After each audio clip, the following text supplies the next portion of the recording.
So, I've had a lot of free time recently. Having just moved into my new house and still struggling to find a new job, I've returned to gaming with the hopes of it being a comfort during these uncertain times. And as I've returned to my beloved hobby, I've realized something. I don't finish games. So, why not play a demo instead?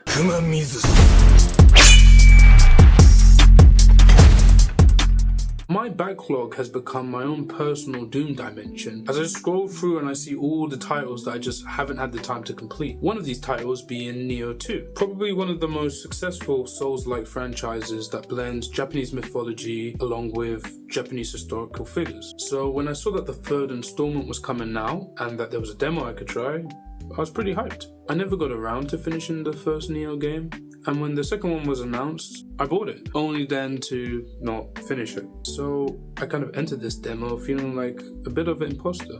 Booting up the game, it came as no surprise how in-depth the character creation was. Yo, why does this guy look like Volkanovski? As a fan of series like Samurai Champloo and Blue-Eyed Samurai, I made sure that my character would have an essence of those series that I love. I look pretty good.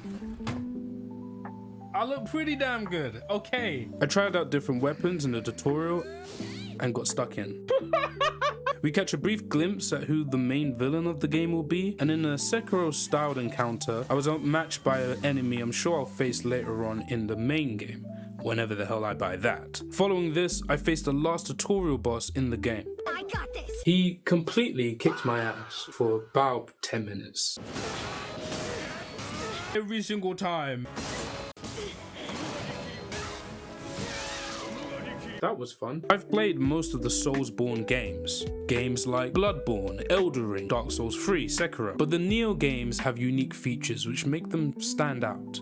Things like being able to change from a low, mid, and high stance during combat, being able to regain stamina or ki through a well-timed pulse charge. And if you thought that was confusing, Nioh 3's also added 2 additional features as well. One being that you can change from a samurai format into a ninja format, and a way of countering an enemy's strong attacks by a burst break. You see, both formats provide different benefits. The samurai format allows you to switch your stances similar to the previous games, and you're also able to use the pulse charge. The ninja, on the other hand, enables you to do rapid attacks in quick succession. You also do extra damage to enemies if you strike them when their back is turned.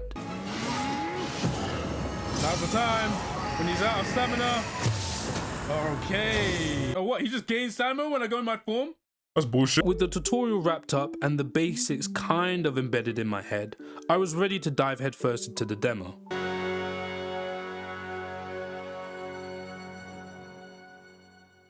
Now I knew I had to gain some levels and explore the map in its entirety. Unlike Nioh's 1 and 2, Nioh 3 is open world, similar to a game like Elden Ring. Where am I going? It says direction went. The maps tell you what level you're meant to be at. Recommended level 6.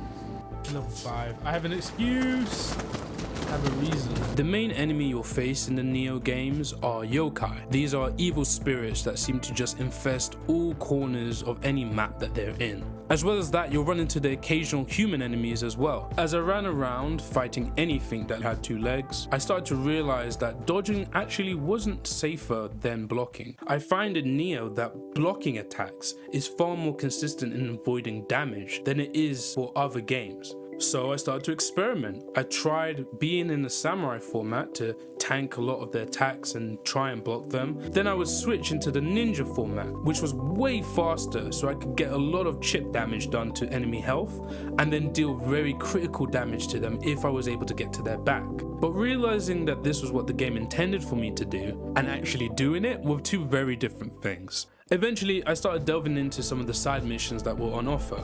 I ran into the spirit of this villager. Following the information given by him, I ended up at a base filled with yokai. It seems like in this game there are bases either filled with yokai or filled with humans, and you have to defeat all of the enemies in the area before you can claim the base. After doing this, I discovered the fate of the villager's wife and child.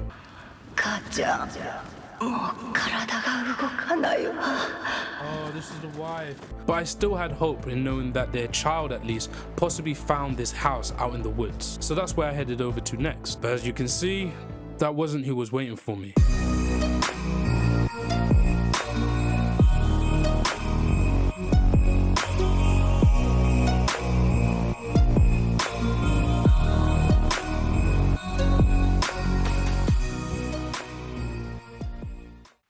world aspect of Nioh 3 really elevates the immersion of the game. There's such a variety of enemy types, even just in this demo alone.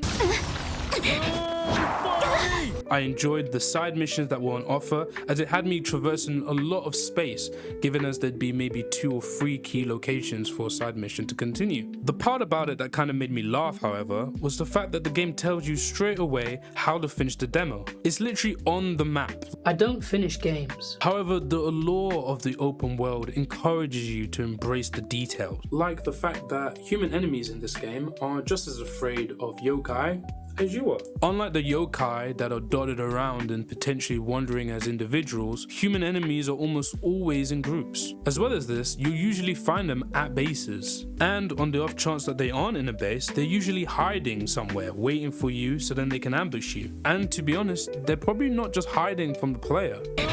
But in saying that, there is one exception to this rule when it comes to the human enemies. Green Shadow's blade is a single human who you encounter. He's just sat in the woods outside of a fishing hut, heating up some soup. Unlike the tutorial boss, there's no indication that this warrior is linked to the yokai in any way. He's not like guarding anything, or he's not corrupted or monstrous. Like, he's just here. Which probably means something quite uncomfortable. He's probably exactly what we are, a lone warrior wandering through yokai-infested lands trying to survive. Even the way you enter the fight begins to feel weird. There's this generous window where you can just sneak up behind him. It's very easy to ambush this guy, and mechanically, sure, that's the game teaching you that you can stealth against enemies. But narratively, it feels less like hero versus boss, and more like 2 strangers just stumbling into one another. We're not fighting evil here. We're just fighting whoever happens to turn the same corner. When you look at it this way, it stops feeling like a boss fight entirely. The vibes it gives off is similar to how I feel when I watch Ending 6 of Naruto Shippuden. It reminds me of that scene in Bullet Train with Ladybug and Tangerine. Not enemies, not rivals, just 2 professionals whose paths crossed at the worst possible moment. Neither of them woke up that morning planning to fight each other, but circumstance doesn't care. Wrong train car, wrong walkway, wrong fish hut. And suddenly, it's life or death, and Green Shadow's blade doesn't disappoint.